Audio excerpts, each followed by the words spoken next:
Hey, this is Jpar, and this is the new review. This week on the show, we have Clay, we have Myles, and we have Da Boo. And we are going to be reviewing Logan. That's right, Wolverine 3, also known as. So, everybody, say hello to the audience. What's up? Hey. Da Boo here. Apparently I'm the only one that's going to acknowledge myself by name. We're only allowed so many syllables. Most awkward opening ever. Which is an achievement for this show because... Yeah, so we're talking about Wolverine 3 Logan, bub. Yeah, that's right. So, it's based on the futuristic, tales of Wolverine, a.k.a. Logan from the X-Men fame. This movie is rated R. They followed in the footsteps of Deadpool. It's directed by James Mangold. Classified as an action drama sci-fi. Interesting, IMDb. It stars Hugh Jackman, Patrick Stewart, Daphne Keane, Boyd Holbrook, Stephen Merchant, and others. So in the near future, without mutants, a wary Logan, also known as Wolverine, cares for an ailing Professor Xavier somewhere on the Mexican border. However, Logan's attempts to hide from the world and his legacy are upended when a young mutant arrives, pursued by a mutant extermination force. So, we're going to get into the opening about this. You guys are going to tell me your first impressions of this. Then we're going to go around the table. You're going to give me your rating, and you're going to tell me how you got there without getting into spoilers. And then right after that, we're going to flip in the spoiler town. We're going to tell you what we really hate and what we really like about this movie. You're going to really dig in with our adamantium claws. Clay. First impressions? First impressions of Logan. It comes out swinging, that's for sure. It's clear from the get-go that this movie is swinging for the fences, and I really enjoyed it. I enjoyed the whole mood of the movie, and I felt the music really worked well with it. And man, it's too bad it's the last one because I'm famously on record as not caring very much for Hugh Jackman as Wolverine, and he sold me on this one. So good movie. So apparently this is supposed to be Hugh Jackman's last time playing Wolverine, or so he says, until Marvel comes knocking on his door with 10 bags of cash to be in the Avengers movie, I'm supposing. Let's hope that happens. Myles, want to give us a little bit about your first impressions of Logan? I absolutely loved it. It was a great movie. What? Yeah. You love a movie? It came on the heels of X-Men Apocalypse, so I was kind of going in like, okay, let's see where this goes. But, because the rated R thing didn't really sell me too much, because I was just figuring, okay, how is the rated R portion of it going to affect the movie? And it really did a good job. I thought it added to the whole motif, like, I felt like Wolverine was watered down since I will agree with. Since the year 2000, sure. So last 17 years, yeah, we've seen a Wolverine that was, safe for kids, and this time we saw the Wolverine that was more adult-oriented, and it was awesome. I loved it. And honestly, the IMDb, I think that nailed it. It was a drama. It was action. It was sci-fi. So, I don't know, it was like the perfect combo for me anyways. Yeah, it was definitely all three, yeah, you're right. I'm surprised actually you reacted awkwardly to IMDb's brief summarization of it. For me, I think they hit it on perfectly dead on the nail. It was very much the Wolverine we needed. The character had so many... it's a multiple layered character, right? There's so much to Wolverine that you don't see sometimes, especially the way we had seen him in the last few movies in the X-Men films. He was definitely watered down, and it was clearly just to allow a younger audience to be able to see him without the blood and gore to get in the way, right? Because, when you deal with a character that has, claws coming out of his hands, and clearly the complications that follow with such an ability, not on top of that, the way he would normally dispatch his foes, yeah, you can puncture skin all you want, but the way they were doing it in the X-Men movies as of late, before this one, you didn't get that impression like, he was demolishing them. Yes, he was killing them, but at the same time, it just wasn't the way we visualized, at least the way I did in my mind. So this movie was raw, it was gritty, it was real, you know. I mean, Christ, they even had financial problems in the movie. I mean, and not the movie itself, but the characters in the movie. No, they're definitely not financially problematic, no. Anyway, this movie is done really well, and I have to admit, it's for good reason. Yes, this is an excellent movie. It's probably the best X-Men movie, quite possibly. It's up there. It's really, really good. Even just as a movie, it can stand alone. And I felt for the first time, as you guys said, we got the real Wolverine. He was unchained. It was amazing. The violence was there, and it was much needed. It once again, you could just let's just make a violent movie or make an R-rated movie just for the fuck of making a movie, just so we can say the word fuck more than once. You know what I mean? Let's just do that. No, this actually uses the R rating to its benefit. It's very violent, and it is raw. It adds by being able to have the language in there. You know, what people might consider intense language. Oh no, he said fuck more than once. But it's great movie. So I am just gonna, before we get into our actually ratings of this, I'm gonna give you a few facts and trivia from IMDb. So the very first line of this movie, and I don't think this is really giving away a spoiler, but this is just to give you an idea of the R rating. The very first line is "What the fuck," and it comes out of Hugh Jackman's mouth, and right away it's like, oh yeah, they're going to be using that. That won't be the first fuck you hear. All right, the comic books that Logan flips through in the film are not actually old issues of X-Men. The artwork was created by Dan Panisian, specifically for the movie. And I'm sorry, Dan, I forgot to look up what... Panosian? I might even pronounce it that way myself. Okay, thank you. So I meant to look up your name, and I meant to see why you're significant. Maybe someone can do that for me. Fact check. James Mangold, who was the director, said that the film has a more human feel, relying very little on CGI and green scenes, which we appreciate.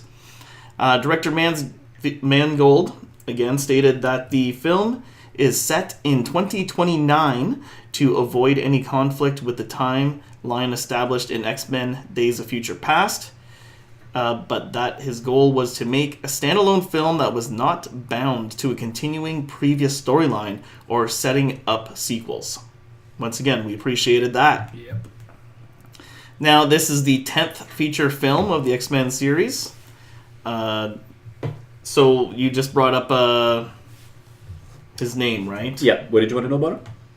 Panosian? Yeah, Dan Panosian is how I would pronounce it anyway. What do you want to know? So what is he? What's his influence? Well, he's an American comic book artist, has extensive credits as both a penciler and an inker, and has additional credits as an advertising and storyboard artist. So he's clearly one of the turn two guys in the comic book industry for, I would assume, for quite a while. All right, and Stephen Merchant is the second actor to portray the mutant Caliban in this movie, after Thomas Lemarquis in X-Men Apocalypse in 2016. So those are your facts and trivia. Now we're going to flip into the ratings. We started off with Clay, so he's going to give us a rating out of 5, and he's going to tell us why without going too much into spoilers. I'm going to give this movie a 4, which is high for me for a superhero movie. I felt like the movie relied far more on the human elements rather than just the fact that they were mutants. They very much pulled off the drama element of it because it was more about the people involved rather than just their situation. And we're not going into spoilers yet. Not yet. Just waiting to get into Myles. I'm also going to give it a 4. Solid. The movie was awesome. The drama elements, I'd be lying if I said that movie didn't get at least one tear out of me somewhere throughout the movie. I won't mention where yet. But it had everything. Even though it didn't follow the Old Man Logan comic, I didn't care. There was so much like contrast, metaphors. You could break down the movie and everything had a point to it. It was so well done. I loved it, start to finish. I'm having a hard time even deciding for myself now. I was close to giving it a 5 out of 5, believe it or not. I think the only reason why I'm pulled back a bit more, I had to go into this movie knowing that I didn't take it as a typical comic book movie. I don't even know if I can call it that, because it's based loosely and very loosely off of the Old Man Logan comics. I've never read them, so I might have to go to say 4.5 out of 5. I think the biggest reason of all, given that they tried to ground this in realism, it steered me away from the comic book part of what this story is all about. Right? We knew there was this world that mutants existed. And clearly they explained what happened to those mutants, but even just as quickly as they explained what happened to them, I felt like I lost track of where the comic book drama unfolded. That, and the only thing that really kept it closer to that was the relation between Wolverine and X-23. I forget her young name there, but to me that was Laura, thank you. If it wasn't for their characters, and then all the young mutants at the end of the movie that we get introduced to, if it wasn't for them, this was no longer a comic book story for me. This was a very plausible story, actually, in some ways. So yeah, 4.5 out of 5. Okay, and I'm also going to give it a 4. It's and for an X-Men movie, that's damn solid. I mean, I don't think that X-Men movies are typically good, mostly, for the most part. I mean, with the few exceptions here and there, like Deadpool and, Days of Future Past is pretty decent. But this is a great movie. It doesn't even have to be, necessarily an X-Men movie. It's a good movie on its own. You don't have to be a fan of the X-Men franchise to appreciate this movie. It was gritty. But I mean, if I'm going to say, why I didn't get, a higher rating, then without getting into too much, then I might say, like we said, it's very loosely based off Old Man Logan. So in some ways I felt it didn't pull enough from there, but then I wonder, okay, well, if they did pull more, would it be not as good of a movie? You know what I mean? I wonder about that too. But there were some things that they hinted at in the movie, and I felt they never fully explained, and that bugged me. Because I felt like they touched upon it and they just left you guessing. So I was like, you didn't really fill me in on all the details. It seems like you missed out a key plot, and I'm going to get into that when we get into Spoiler Town. All right, so we're going into Spoiler Town. We're going to give it to... Speaking of which... segue. First, a few words from our sponsor. Do you have foot fungus? If you do, you should get that taken care of. And keep listening to the show. All right, so flipping into Spoiler Town. I mean, right away, X-23 is in this movie. Let's just get that out there. Mm-hmm. Da Boo said it earlier on, and if you know who this character is, she's the clone / daughter of Wolverine. She has, like Wolverine, she has regenerative healing factor, the enhanced senses, the speed reflexes, and retractable adamantium claws on her hands and feet. So she was originally created by writer Craig Kyle for the X-Men Evolution television cartoon series in 2003, and she debuted in the NYX comic series in 2004. Yeah, I got a question, actually. You keep saying that this is based on Old Man Logan, but isn't this based on, loosely based on the death of Wolverine? Old Man Logan and Death of Wolverine are not the same storyline, are they? Because no. I thought Old Man Logan was the one where Logan was living way in the future with his wife and daughter, and he was working a farm or something, and he was paying reparations to the Incredible Hulk. The supervillains had basically taken over the world. Yeah. Yes. The Death of Wolverine. But it's just because it's called Logan, so that draws on I think the Old Man Logan thing. They're two separate things, but they're kind of the same. You're right. It's definitely not based off that series, but they try to play up on that. So, did you want to jump into your favorite and least favorite of Logan? Oh, my favorite? I liked Logan and Xavier. I liked how they acted with each other. Oh, fuck off, Wolverine. Yeah, it was like grumpy old men with superpowers. You know those old movies, grumpy. You gotta do the voice now. Oh, fuck off, Logan.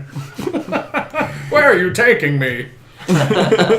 Yeah, I really liked Xavier in this one, and from the get-go, it was clear as soon as you saw Xavier that this movie was going to be different.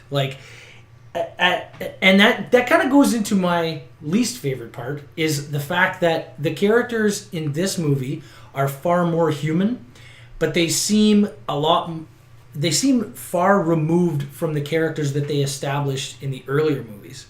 And it's because they brought out so much more of the human in them.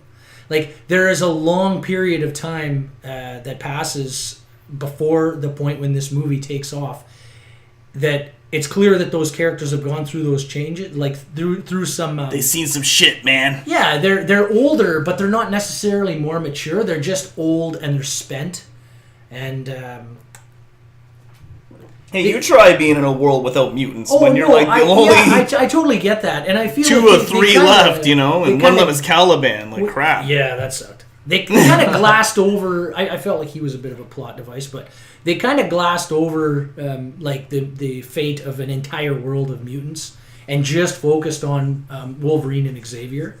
And then, of course, the kids that came after. But it was a little bit jarring having seen so many of the X-Men movies and then watching this one because the characters were almost like different characters. But that could just be because it was R-rated. It was shot in a different light. They were going after a different side of the characters. So that's my double-edged sword. That's both my like and my... So your like and dislike is that the characters just seem like older versions of themselves? Well, I like the fact that the characters are very human.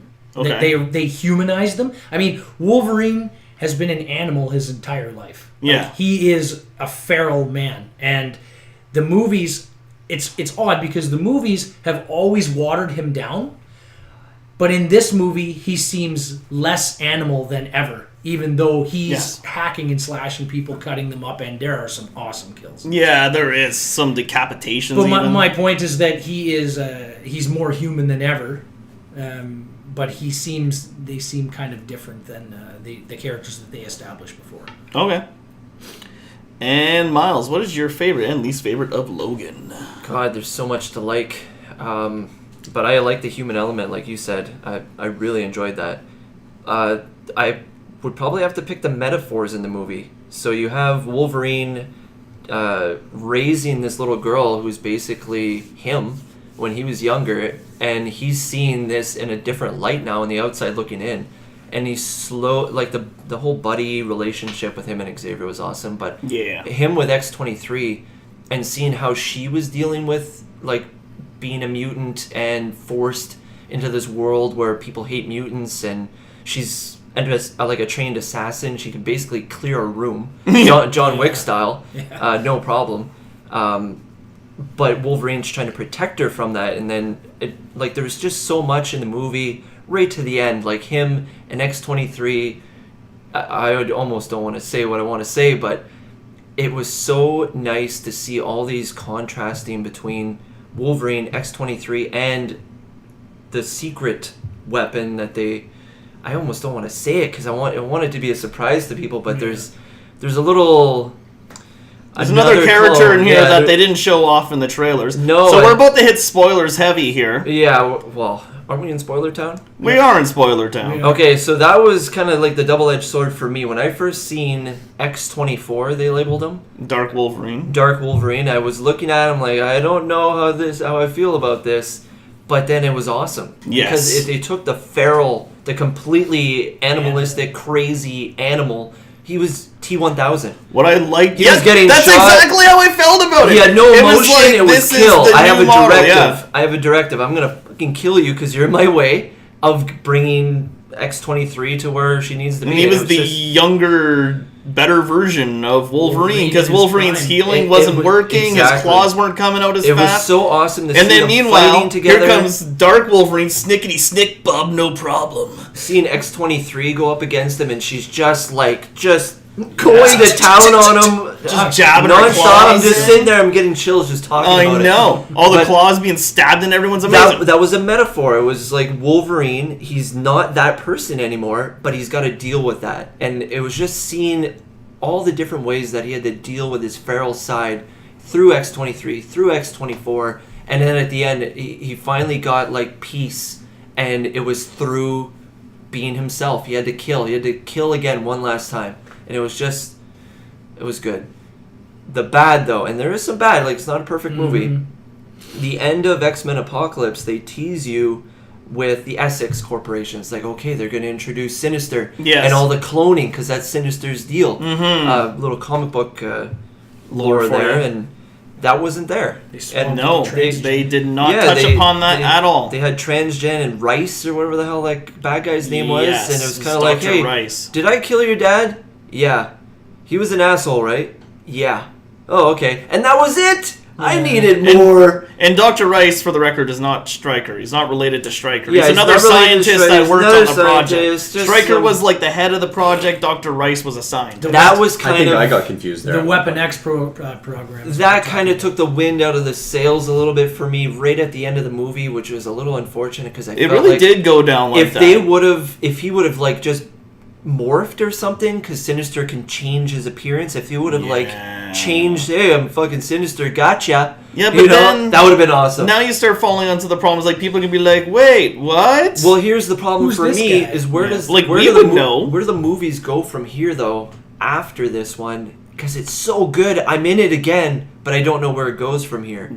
This is a one shot. That's it, man. This movie's a one shot. It's kind of a one shot, but it's also like the last shot. You know, at the same time. They put it in the future. It's so good, but it's bad that it's good because I want more. But there isn't going to be more in this genre or this style, this cast, this style. Yeah. So. When really it's so good, they probably could have made another 2 more out of this story. Which sucks because they made so many that sucked. Yeah, and then they finally got it right. And it's like, hey, by the way, I'm not going to be Wolverine anymore. Oh, bye, Hugh Jackman. Yeah, let's hang up the jersey. We can't do that anymore. So yeah. Anyways. Don't take that too literal, though. I have a funny feeling there could be an excuse for him to be brought back.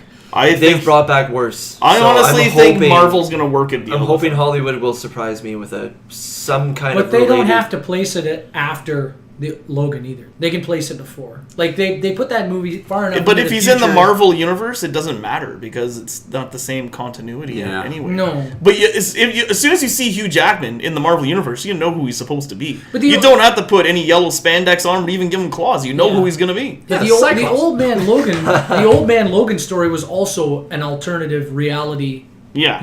It was the one where the supervillains had actually won. Yeah. So they have a couple of escape routes that they can use if they want to be like, hey, we're gonna make another one. It's gonna be different. Someone correct me too. Isn't Wolverine an official Avenger? Yeah. In the story arc. So I don't see why I would have an easy time believing if they brought him back into the Infinity War somehow. I'm not expecting a full blown Wolverine, like a whole new episode all to him. But Wolverine Homecoming? Maybe. I would love to see them bring him back for a different reason, Like this was kind of like a nod to a brief appearance in Infinity War would be pretty fucking awesome. Oh god, yeah, I'd be happy with that. So what's your favorite and least favorite Logan? Again, as you said, Myles, there's so much great stuff here. I'll tell you the one thing that I reacted to, and I loved it from beginning to end, was how creative they were with the amount of types of kills you can do with the blades. And I mean everything. If you made a list of every different brutal fashion you can take a guy's face off, his arm off, his leg off, anything, I don't care. You put a list together, it was more than likely put in this movie. Yeah, they're all coming off. And on top of that, X-23, Laura comes around and she does her own variation of it, but in a different fashion. She's doing it to survive. He's doing it to fucking be brutal. At the very beginning, your favorite, you brought up, what the fuck? That started the tone. And then he goes out and he walks out and he explained to the guys, listen, you guys really shouldn't be doing that. You're about to ruin my chrome here. Yeah. He's being honest because I guess he just figured in the back of his mind everyone knew him to be deadly, I guess. But then when the claws finally came out, on top of that, he had the one claw that was not coming out completely. So right away I'm like, oh, okay. Clearly Logan's not in the same form as we had seen him in the last movie. Clothritis. And at a later time in the movie, he had to pull it out, which clearly looked like it was painful. So again, bringing in the realism to what he's dealing with now, right? His old age kicking in. But when he dispatched those guys, he was completely heartless. He gave them fair warning. And when the warnings were completely ignored, he let everything go. Yeah. So I will admit, I could... Right off the hop. And I think that added to the sense of realism for me, because I feel like on top of it, even mentioned, this is a leased vehicle, please don't shoot the car. He was being so honest about it that he was just asking for someone to take a pod shot at it, right? So that added just a whole sense of world building, I think is the way you guys put it, where this was a world where Logan and all these other mutants, well, not so many left, were in a different reality than I remember seeing in the X-Men movies, right? So they're no longer the heroes, but they're also considered... virtually a threat, every single one of them. My concern or my biggest gripe was the ending. I was so desperately wanting to see, I think what you were saying earlier, Myles, where they were taking this.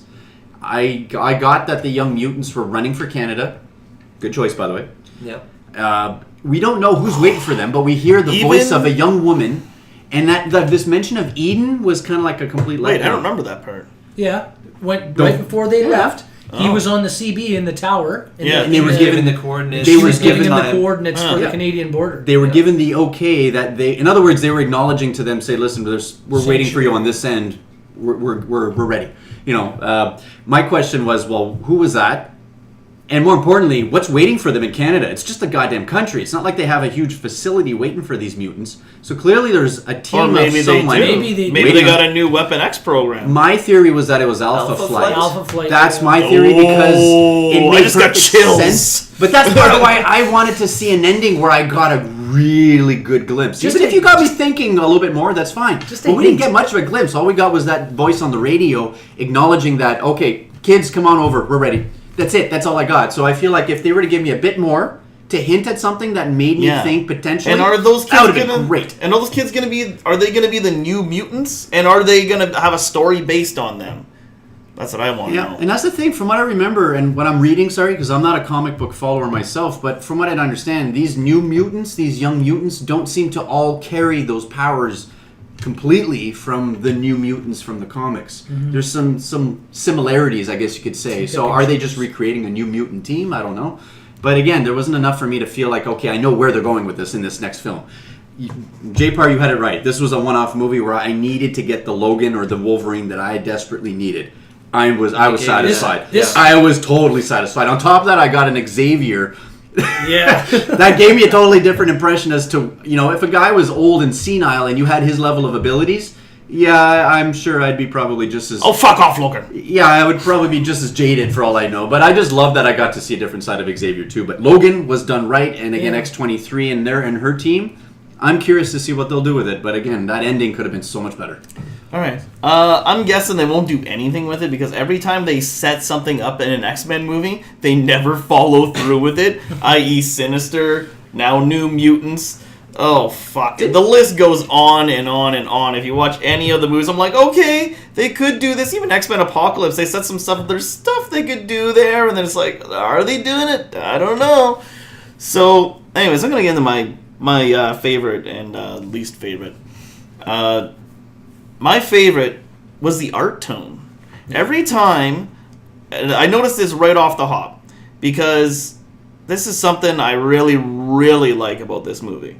Because every other X-Men movie, it's just filmed too plainly. Like, it's just a movie. It's like, oh, here we go, we're going to shoot it. We don't have an interesting angle. We don't have an interesting lens on it. We're not going to... This had an art to it.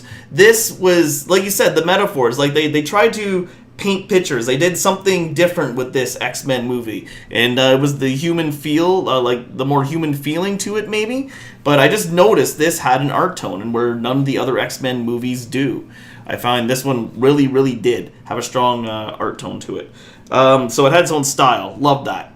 The other thing I loved was the father-daughter relationship, not only between Wolverine and X-23, but Wolverine and Xavier, who was like his father figure. And of course, spoiler alert, big spoiler alert, Xavier does pass away in this movie, so he has to deal with the loss of his father, and then big spoiler alert again, Hugh Jackman passes away at the end, and then X-23 has to deal with that at the end. So that was very strong influence in this, and I felt that really carried it and made a really good dynamic for the X-Men movie that you haven't never seen before in any of these X-Men movies. My least favorite. They kept briefly talking about the Westchester incident, and they never fucking talked about it. It pissed me off. Like, what happened? Come on. Just, I had an idea. It seemed like Xavier had a seizure. He killed the X-Men and all the mutants, potentially. So, but they never said it completely. It was always in the background. They never filled you in. They just left little hints, and that bothered me. They never actually told you what happened. It was left a little ambiguous at the end. I was like, wait. And then after Xavier dies, like, wait, they never fucking touched upon it again. They just kind of like left it alone. I'm like, no. Resolution. Come on. I want to know. So apparently there was originally in the script, the Westchester incident was to actually be shown, and the scene would have Professor X having a seizure at the mansion and would have shown the deaths of the X-Men. And film James Mangold cut the scene out of the script due to the fact that he felt it drew too much attention away from the main story and like to have the situation be vague and slightly mysterious. A little too mysterious for my liking. I thought they could have explained that a little bit better. You'd have to be following all the movies and know where the X-Mansion was, because Westchester, who knows where that is, right? But at the casino part, right after the huge seizure that he had where he took out the whole casino, Wolverine is in the truck, and the radio was playing that. They're like, oh, this is as bad as the Westchester incident that killed...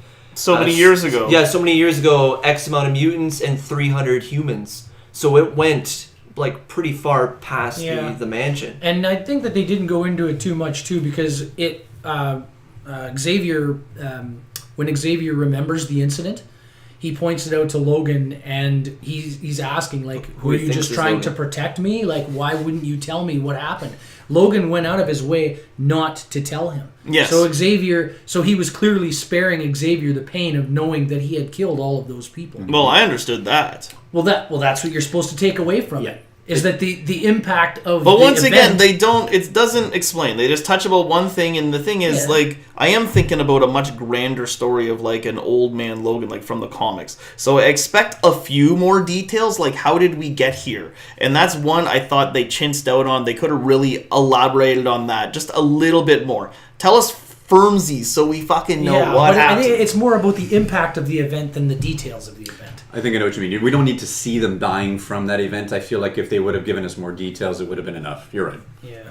I thought it was more dramatic the way they did it. Yep. They had Xavier sitting in his bed. He's like, Wolverine, or Logan, this was the best night I've had in years. Yeah. And I don't think I deserve a night like this after what I did. Is that the scene that had you teared up?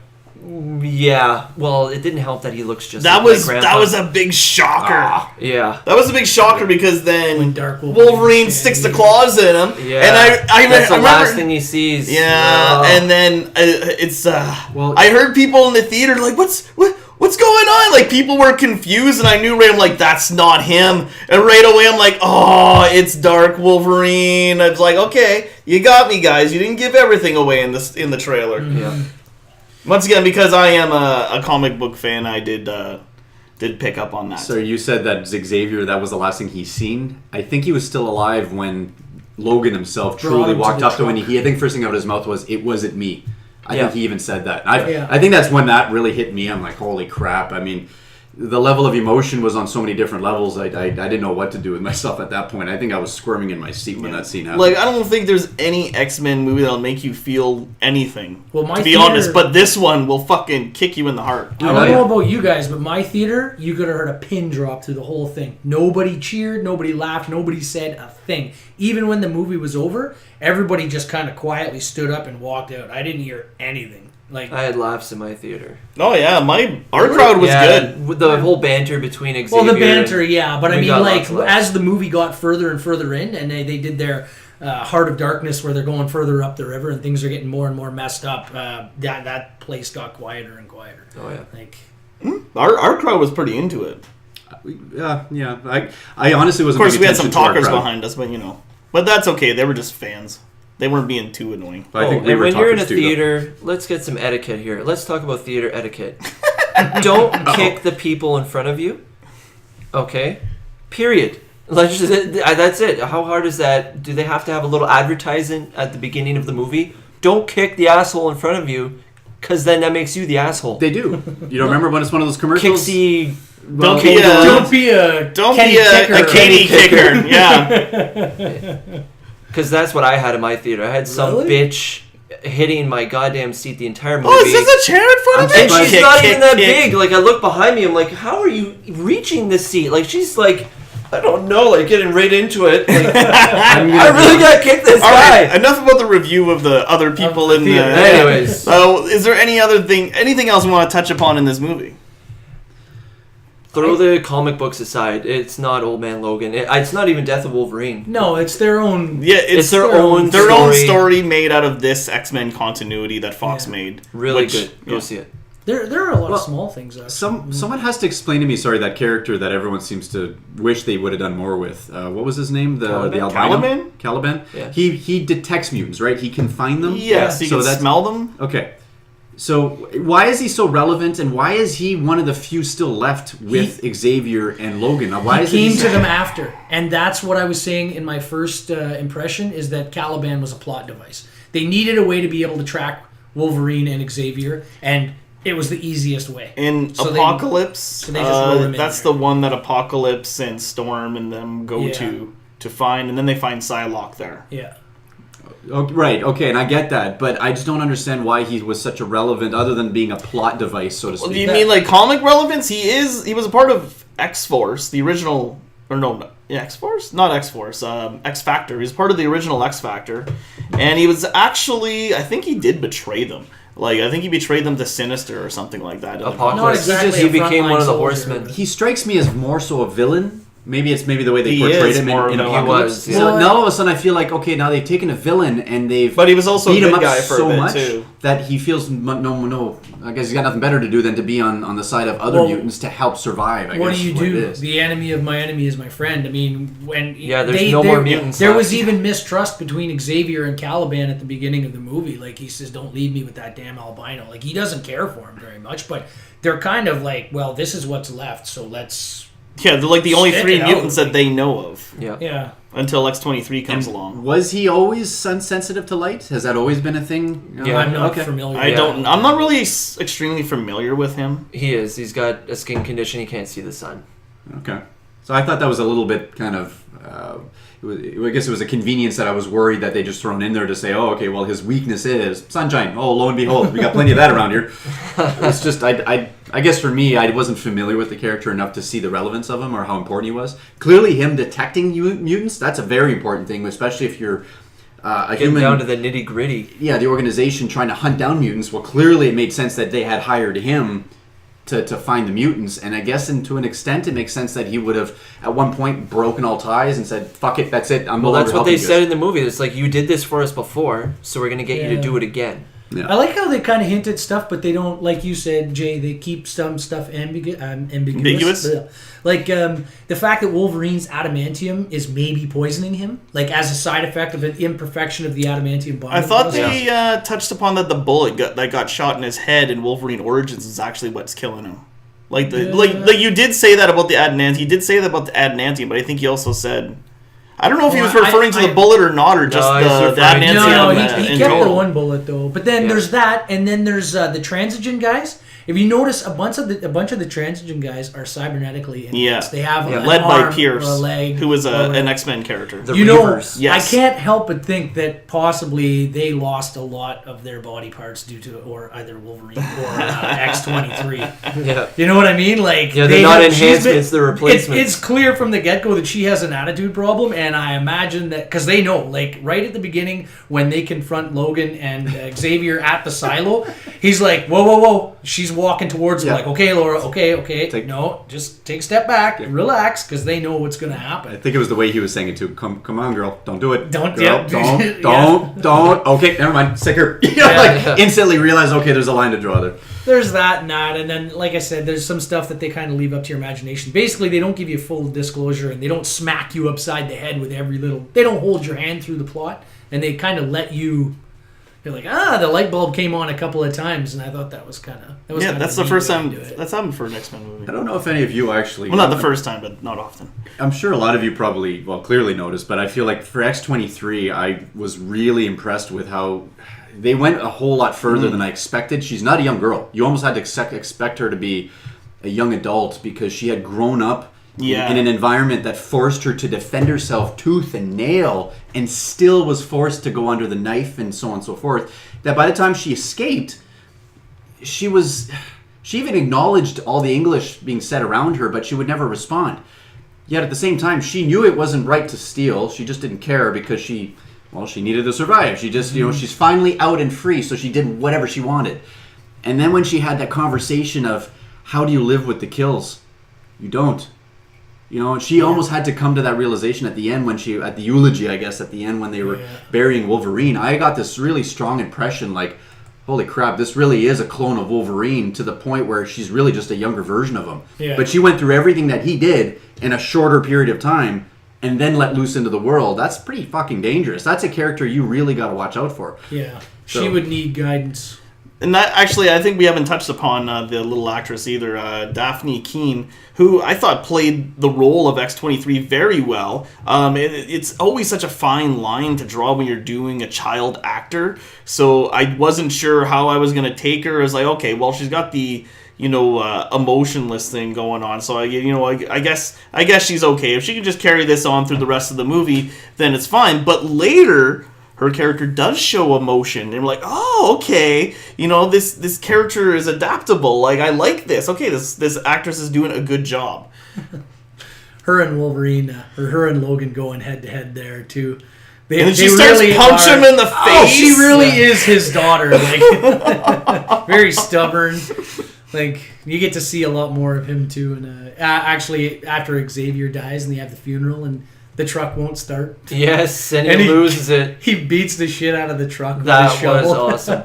That was very much... That was the Wolverine I think a lot of us remember from the frustrations that we had seen the same character go through in previous movies. This Wolverine, he's like... The word I'm looking for, it's cathartic to see a human Wolverine and a Wolverine that can just murder people. You know what I mean? It's very satisfying on all sides. He's a very well-rounded character. Yeah. It's too bad that the way I've always wanted to see him. Yeah, exactly. It's too bad that it took them this long to I get know. to this. Yes. Like, it's like they knew they had 17 something with years him, but later? they didn't know what to do with him. They're They like, didn't well, let's know. just let him 16 kill years a bunch of people. Yeah. Let's raise the stakes. they should have just gave it a R rating right from the get-go. I think that's something they should have considered a long time ago. Yeah. I'm not talking about the R rating. The R rating gave them full freedom to do what they wanted to do in the way it should have been done. Like you brought up the use of curses. Yeah, they can overdo it sometimes if you're not careful. Oh, yeah. Dropping the F-bomb here and there, leave it alone. But the way the actors did it, in the scenes they did it, right? The very first line, what the fuck? I think that's what most of our reactions would be after you're waking up and I'm being groggy and all, and you don't Drunk. What's with yeah, you're probably hungover or something. So clearly this He's guy's drinking already all the time because his claws hurt. Yeah, he's not in a moment to deal with any bullshit, and he's already hearing racket happening outside his car, and then he finds out, oh, great, someone's taking apart my car. Yeah. So that's why he's taking his time. He's probably got the ring in his It's head. like, maybe I can talk them out of it. I don't really feel like getting into a fight tonight, but if I have to... Yeah, you're right. It could be. He's like a fat cat dealing with a mouse. You know what I mean? It's like I'm going to do something about it, but if I have to, It's nice though. Like I think Deadpool opened maybe a lot of the people involved in superhero movies. Oh, eyes for again. sure. That Because they opened said, a lot of "Look, eyes. It we paved the don't way need for to this wear movie. kid gloves. We don't need it. People don't need to be dealt with like they're children. They can handle a mature movie, and that, I mean, that, like, to come back to Deadpool again. Deadpool, they nailed the character, and then in Logan, they nailed the character because they just, let's take the chains off and see where he goes. Let's see what happens. Just let him be. And those are two characters you should never have Water chained. down, yeah. Well, here's the dilemma I can honestly see them being in. You got a series of comic book movies, and what's the first thing that comes to mind when you want to Kids. create a franchise is the children. And what about the Toys. children? The toys. It's all about the marketing. And unfortunately, when you're dealing with a couple of characters like Deadpool and Wolverine, as you guys said, don't chain them up because now you're just asking for trouble. Yeah. The characters will be so confined, they're not going to be seen the way we see them from the...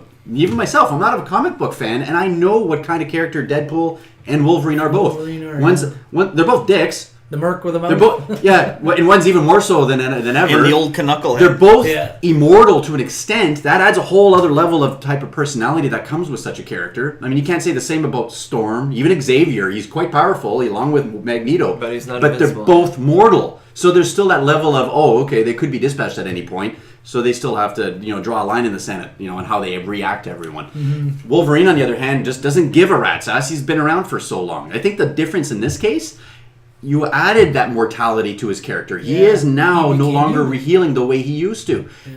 Now he's perceiving life in a whole new fashion. And on top of that, they wrote these characters into a world where they had to worry about financial issues. That car was not his. Yeah. It was a lease. And that lease, on top of that, was just a portion of his problems. He actually had to work a job he didn't really want to do. He was a limousine driver, carting people around that he really didn't want to have to deal with.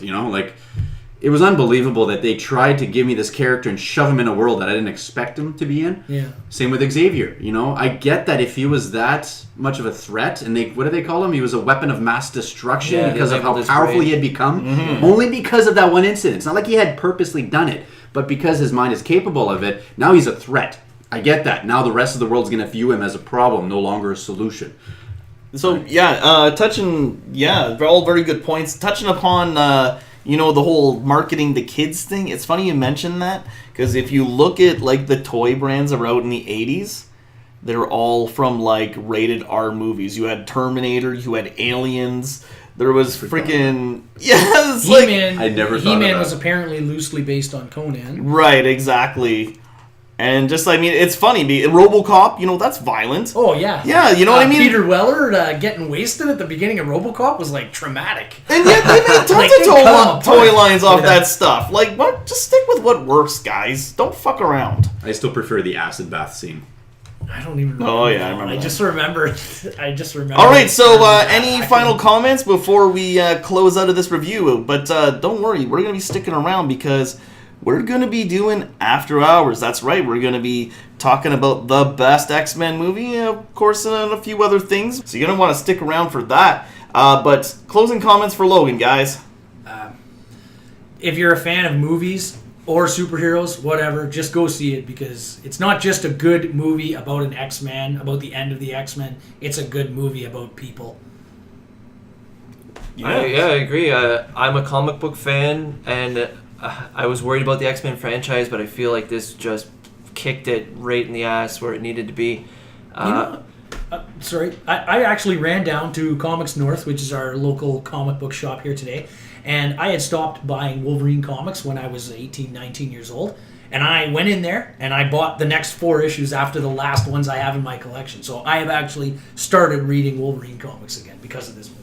I don't know. What is there right now? I know Old Man Logan is now its own comic again. Yeah. And he's leading X-Force now. So there is some pretty cool stuff happening in It's Wolverine Town. They tried to kill him off and people wanted him just back. won't So die, he won't die. But yeah, even if you're not a comic book fan, like Clayton said, it's a good, well-rounded movie. The drama is there. If you don't shed a tear, you're an asshole. Go see the movie. I watched it with 2 people that aren't comic book fans. My mom, my fiance, they loved it. They loved things that I missed, because I was watching it for a different movie, and they saw things that I missed. So it's a really good movie.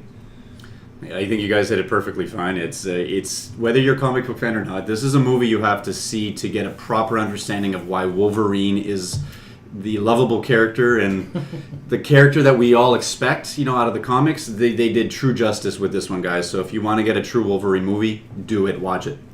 Wolverine is raw, gritty, and he doesn't give a fuck. He's gonna cut your motherfucking head off with his adamantium claws, and he does it in this movie. It's fucking kick-ass. It's the way I've always wanted to see Wolverine, and if you're any bit of an X-Men fan or a comic book fan, and Clayton said that, heck, it's just a good movie. You don't even have to be a superhero fan. It's a great art style, and it's drama driven, and it'll get to you, man. It's a great movie. Check it out.